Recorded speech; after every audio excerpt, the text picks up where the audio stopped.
प्रिय दर्शकों नमस्कार, मैं पंडित जी एस कौशिक आपका स्वागत करता हूं आपके अपने YouTube चैनल जी एस घृत कौशिक में।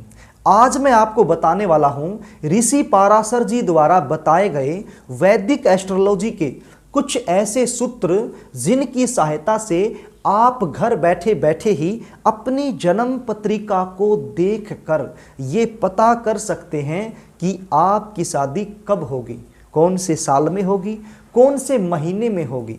इस प्रश्न को लेकर के मेरे पास बहुत सारे फ़ोन कॉल्स आते रहते हैं, बहुत सारे कमेंट भी आते हैं।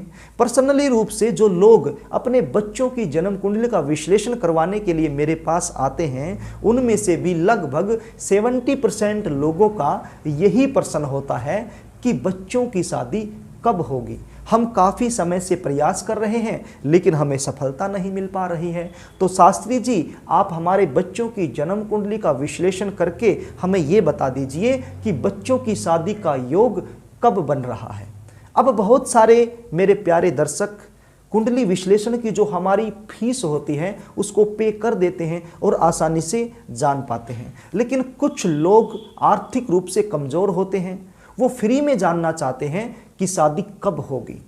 तो आज का जो कार्यक्रम है विशेष रूप से उन्हीं लोगों के लिए है जो आर्थिक रूप से कमज़ोर हैं और फ्री में ही ये जानना चाहते हैं कि शादी का योग कब बन रहा है। तो ऐसे लोगों से मैं निवेदन करना चाहूँगा, आज मेरे साथ इस कार्यक्रम में शुरू से लेकर के अंत तक जरूर बने रहें और जो सूत्र मैं आपको आज बताने वाला हूँ, इन सूत्रों को अपनी जन्म कुंडली में लागू जरूर करें। और यदि जन्म कुंडली आपकी नहीं बनी है तो भी चिंता करने की आवश्यकता नहीं है, क्योंकि कार्यक्रम के अंत में मैं इसका भी सॉल्यूशन आपको जरूर बताऊंगा। प्रिय दर्शकों, कार्यक्रम को आगे लेकर के चलूं इससे पहले आपसे निवेदन करना चाहूँगा, यदि आप चैनल पर नए हैं और अभी तक आपने चैनल को सब्सक्राइब नहीं किया है तो चैनल को सब्सक्राइब जरूर कर लें, बेल आइकन को भी प्रेस कर लें ताकि हमारी आने वाली इसी प्रकार की नई वीडियो का नोटिफिकेशन आपको मिल सके और वो वीडियो आप आसानी से देख पाए। प्रिय दर्शकों, ऋषि पाराशर जी ने हमें कुछ ऐसे सूत्र दिए हैं, यदि उन सूत्रों को हम अपनी जन्म कुंडली में लागू करते हैं तो आसानी से जान पाएंगे कि हमारी शादी कब होगी। ये सूत्र जन्म कुंडली में लागू करने से पहले हमें कुछ बेसिक नॉलेज होना जरूरी है। अब वो बेसिक नॉलेज क्या है वो भी मैं फटाफट आपको बता देता हूँ। चिंता करने की आवश्यकता नहीं है, एक एक चीज बिल्कुल बारीकी से मैं आपको बताऊंगा, बिल्कुल आपको समझ में आएंगी, बस आप वीडियो को ध्यान से देखते रहिए। सबसे पहले आपको ये पता होना चाहिए कि जन्म कुंडली में कितने भाव होते हैं।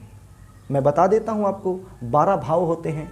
अब हमें यह पता होना चाहिए विवाह का जो विचार है वो जन्म कुंडली के कौन से भाव से किया जाता है।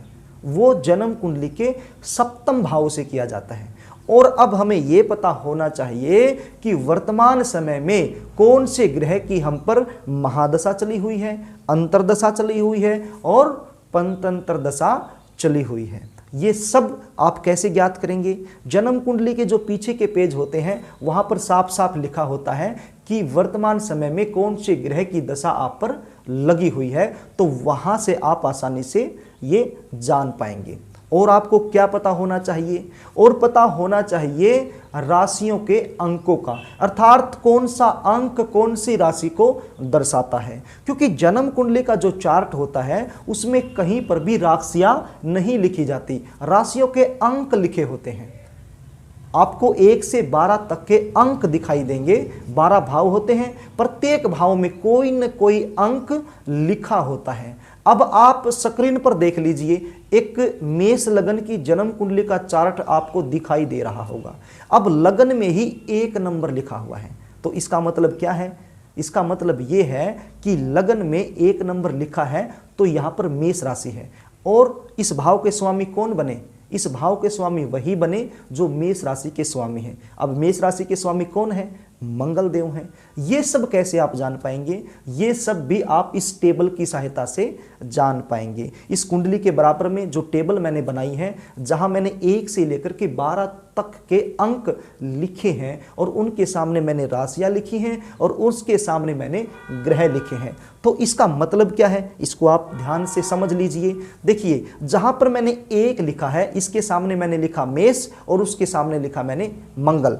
तो जन्म कुंडली के ये जो 12 भाव होते हैं, यहां पर मान लीजिए किसी भी भाव के स्वामी को आपने जानना है कि कौन से भाव का स्वामी कौन सा ग्रह बनता है, तो उस भाव में आप ये देख लीजिए कौन सा अंक लिखा हुआ है और उस अंक का स्वामी कौन बनता है, वो आप इस टेबल की सहायता से जान लीजिए तो आपको पता चल जाएगा। अब मान लीजिए हम सप्तम भाव का विचार करते हैं, क्योंकि विवाह के लिए सप्तम भाव का ही विचार किया जाता है। तो सप्तम भाव में जो कुंडली आप स्क्रीन पर देख रहे हैं, यहाँ तो सप्तम भाव में 7 का अंक लिखा हुआ है, लेकिन कोई ये जरूरी तो नहीं कि आपकी कुंडली में ही 7 नंबर लिखा हो, वहां पर कोई और अंक भी हो सकता है, क्योंकि ये तो मेष लगन की कुंडली है, इसलिए 7 का अंक लिखा गया है सप्तम भाव में। लेकिन आपकी कुंडली किसी और लगन की भी हो सकती है, तो कोई और अंक भी यहां लिखा हुआ हो सकता है। तो कोई भी अंक लिखा हुआ हो, मान लीजिए यहां पर 1 लिखा है तो इसके स्वामी बनेंगे मंगल देव। मान लीजिए सप्तम भाव में 2 का अंक लिखा है तो उसके स्वामी बनेंगे, कौन बनेंगे? शुक्र देव। आप देख लीजिए स्क्रीन पर मैंने लिखा है 2 के सामने शुक्र लिखा है, तो 3 लिखा है तो यहाँ के स्वामी बुध देव बन जाएंगे, 4 लिखा है तो चंद्रदेव बन जाएंगे, 5 लिखा है तो सूर्य देव बन जाएंगे, 6 यदि लिखा है तो बुध देव बन जाएंगे, 7 यदि लिखा है तो शुक्र देव बन जाएंगे, और यदि 8 लिखा है तो मंगल देव बन जाएंगे, यदि 9 लिखा है तो देवगुरु बृहस्पति बन जाएंगे, यदि 10 लिखा है तो शनि देव बन जाएंगे, यदि 11 लिखा है तो भी शनि देव बन जाएंगे, और यदि 12 लिखा है तो देवगुरु बृहस्पति यहाँ के स्वामी बन जाएंगे। तो हमें अब ये पता चल गया कि जन्म कुंडली का जो सप्तम भाव है वहाँ के स्वामी ग्रह कौन बनते हैं। अब सूत्रों की तरफ हम बढ़ते हैं।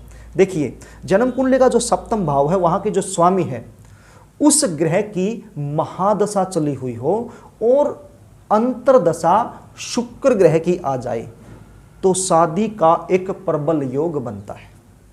ध्यान से सुन लीजिए सूत्र को। यदि सप्तम भाव का जो स्वामी है उसकी महादशा चली हुई है और उस महादशा में जो अंतरदशा है वो शुक्र ग्रह की आ जाए तो शादी का एक प्रबल योग बनता है। दूसरा सूत्र, सप्तम भाव की महादशा चली हुई है और उसमें देवगुरु बृहस्पति की अंतरदशा आ जाए तो भी शादी का एक प्रबल योग बनता है। अब अगले सूत्र की बात कर लेते हैं। शुक्र ग्रह की महादशा चली हुई हो या फिर देवगुरु बृहस्पति की महादशा चली हुई हो और अंतरदशा उसमें सप्तम भाव के स्वामी की आ जाए तो भी विवाह का एक प्रबल योग बनता है। अब अगले सूत्र की तरफ बढ़ते हैं।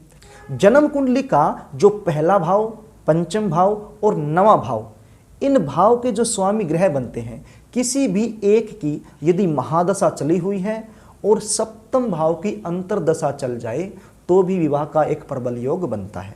या फिर हम ऐसे भी कह सकते हैं, सप्तम भाव की महादशा चली हुई है और अंतरदशा आ जाए पहले भाव के स्वामी की या फिर पंचम भाव के स्वामी की या फिर नवम भाव के स्वामी की, क्योंकि ये त्रिकोण भाव माने जाते हैं। जन्म कुंडली के शुभ भाव में इनकी गिनती होती है। इसलिए जब जब भी पहले भाव, पंचम भाव और नवम भाव, इन भाव के जो स्वामी ग्रह बनते हैं, इनकी महादशा अंतरदशा आती है कुंडली में, तब भी विवाह का एक प्रबल योग बनता है। या फिर जन्म कुंडली का जो सप्तम भाव है, उस सप्तम भाव के साथ शुभ ग्रह यदि अपना किसी भी प्रकार से संबंध बनाए हुए हैं और उनकी भी अंतरदशा, पंतंतर दशा या महादशा आ जाए तो भी शादी का एक प्रबल योग बनता है। तो प्रिय दर्शकों, इस प्रकार से आप इन सूत्रों को अपनी जन्म पत्रिका में लागू करके ये जान पाएंगे कि आपके विवाह के योग कब बनते हैं। तो आइए अब बात कर लेते हैं उन बच्चों के बारे में जिनके पास जन्म पत्रिका नहीं है। तो वो कैसे जान पाएंगे शादी कब होगी? वो जान पाएंगे अपनी नाम राशि के अनुसार। जिसकी जो नाम राशि बनती है, उस राशि के अंदर जब जब शुक्र देव गोचर करेंगे तब तब विवाह का एक योग बनाएंगे। लेकिन शुक्र देव एक राशि में बहुत कम समय के लिए रुकते हैं, तो ये बहुत ज़्यादा प्रबल योग नहीं बना पाते हैं। लेकिन देवगुरु बृहस्पति जब जब आपकी राशि में गोचर करेंगे तो विवाह का एक प्रबल योग बनाते हैं, क्योंकि देवगुरु बृहस्पति लगभग 1 साल के लिए एक राशि में रुकते हैं।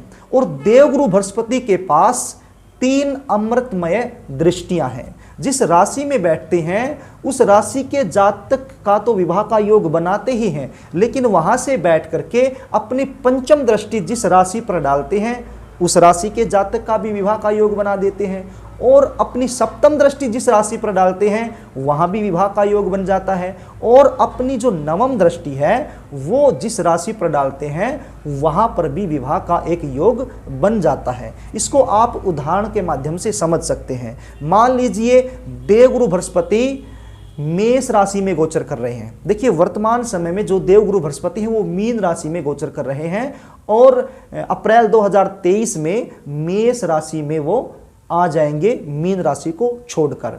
तो सपोज कीजिए कि मेष राशि में देवगुरु बृहस्पति गोचर कर रहे हैं, तो मेष राशि वालों के लिए विवाह का एक योग बना दिया।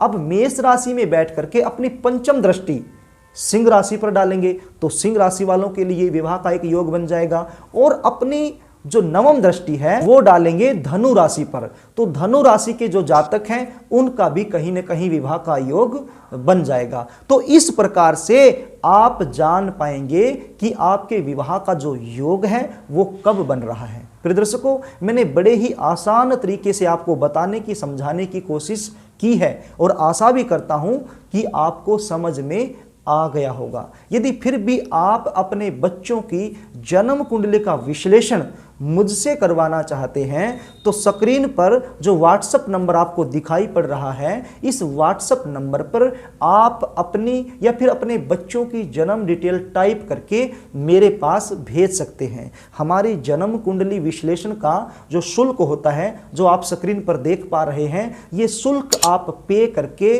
अपने बच्चे या फिर अपनी जन्म कुंडली का सटीक विश्लेषण मुझसे करवा सकते हैं। तो प्रिय दर्शकों, आज के लिए बस इतना ही। कल फिर मिलेंगे, तब तक के लिए नमस्कार।